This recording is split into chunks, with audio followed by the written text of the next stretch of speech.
శ్రోతలకు నమస్కారం. ఇవాళ మన కథ డమాంబుష్ జబ్బు. రచన వడ్లమన్నాటి గంగాధర్ గారు. గలం జయశ్రీ. ఇక కథలోకి వెళితే, లక్ష్మమ్మ ఫోన్ ఎత్తగానే, ఏమిటమ్మా నీకింకా కళ్ళు తిరుగుతున్నాయట? ఇప్పుడే డాక్టర్ గారితో మాట్లాడాను. అన్ని టెస్ట్లు స్కాన్లు నార్మల్గా వచ్చాయని, బీపీ షుగర్ కూడా నార్మల్ అని అంటున్నారు. హెచ్పి లెవెల్స్ కూడా బాగున్నాయని అంటున్నారు. కానీ ఇలా ఎందుకు జరుగుతుందో మాత్రం చెప్పలేకపోతున్నాడు. అందుకే నేనొక నిర్ణయం తీసుకున్నాను. నువ్వు అమెరికా వచ్చాయి. ఇక్కడ నీకు మరోసారి అన్ని రొటీన్ టెస్టులు చేయిస్తాను. మీ కోడలు కూడా అదే అంటోంది. లేదంటే నేనే ఇండియా వచ్చి నీ బాగోగులు చూసుకుంటాను. నాన్న ఒక్కడే నిన్ను చూసుకోవడం కష్టం కదా, చెప్పాడు మధు తత్తరబిత్తర అయిపోతూ. ఈ మాత్రం దానికి నువ్వెందుకు అమెరికా నుండి అమలాపురం రావడం? మేమే త్వరలో ఓసారి అక్కడికొస్తాంలే.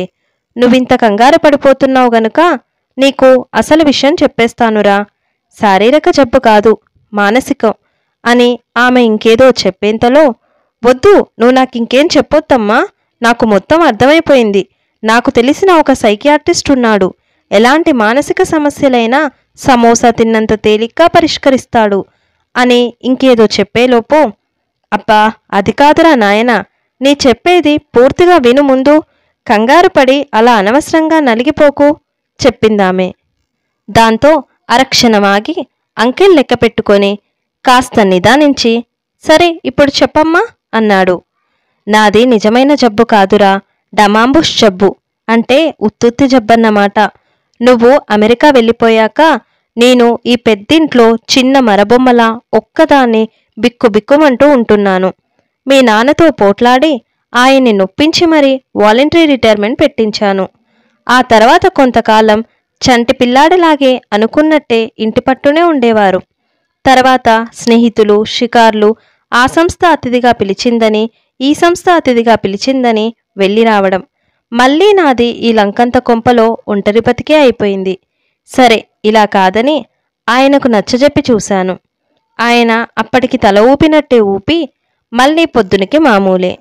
అందుకే ఇక లాభం లేదనుకున్నాను. లేని జబ్బునే నెత్తిన వేసుకొని సరిగ్గా ఆయన వచ్చే సమయానికి ముందు కళ్ళు తిరిగి పడిపోయినట్టు 2-3 సార్లు నటించాను. దాంతో ఇప్పుడు చచ్చినట్టు ఇంటి పట్టునే ఉంటున్నారు. అలా నా పథకం పారింది. అది అసలు సంగతి, చెప్పిందామె. పోన్లేమ్మా, నాన్నని కూడా ఈ పెన్షన్ తీసుకునే వయసులో ఎక్కువ టెన్షన్ పెట్టకు. ఇదంతా నిజమనుకొని నీకేమవుతుందో అని ఆయన ఆరోగ్యం పాడు చేసుకుంటే మనిద్దరం కలిసి బాధపడాలి. కనుక ఈ నాటకానికి వీలైనంత త్వరగా ముగింపిచ్చి ఆయనకి ఈ సమస్య నుండి ఉపశమనమివ్వు.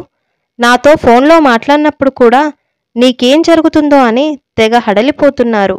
నేనే ఎప్పటికప్పుడు ధైర్యం చెప్తున్నాను. ఎప్పుడూ అతి మంచిది కాదు, చెప్పాడు మధు. సర్లేరా, నేను మీ అమ్మని, ఆయనకు భార్యని, పిల్ల కుంకవి. నువ్వే ఇంత ఆలోచిస్తే పెద్ద కుంకని నాకెంత ఆలోచన ఉంటుందో ఊహించుకో.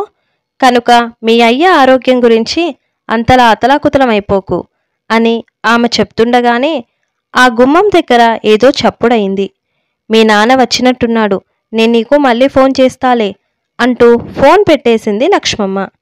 తర్వాత సోఫాలో కాస్త నీరసంగా వెనక్కి జారబడి శేఖరం ఇంట్లోకి అడుగుపెట్టగానే, వచ్చారా అంది అతని వైపు చూస్తూ. రొటీన్ ప్రశ్నలు వేయకుండా ఆ టాబ్లెట్స్ వేసుకో, కొంత ఉపశమనం ఉంటుంది. ఈరోజు నేను పూర్తిగా ఇంట్లో ఉంటాను.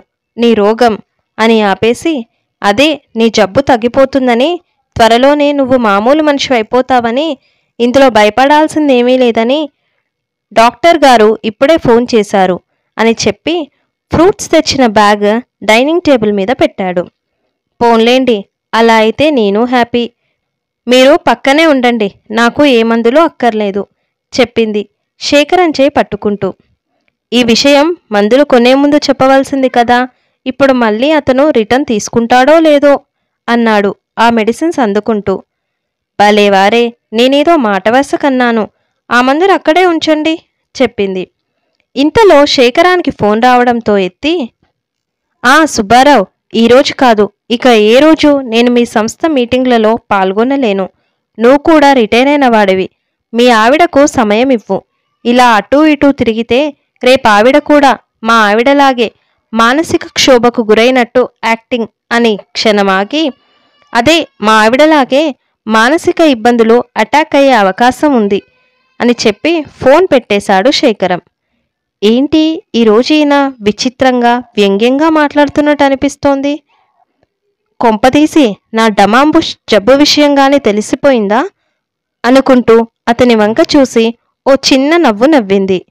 శేఖరం కూడా నవ్వి కన్ను కొట్టాడు. దాంతో ఆమె సందేహం రెట్టింపైంది.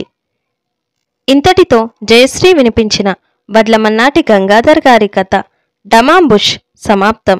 ఈ వీడియో మీకు నచ్చినట్లయితే లైక్ చేయండి, షేర్ చేయండి, కమెంట్ చేయండి.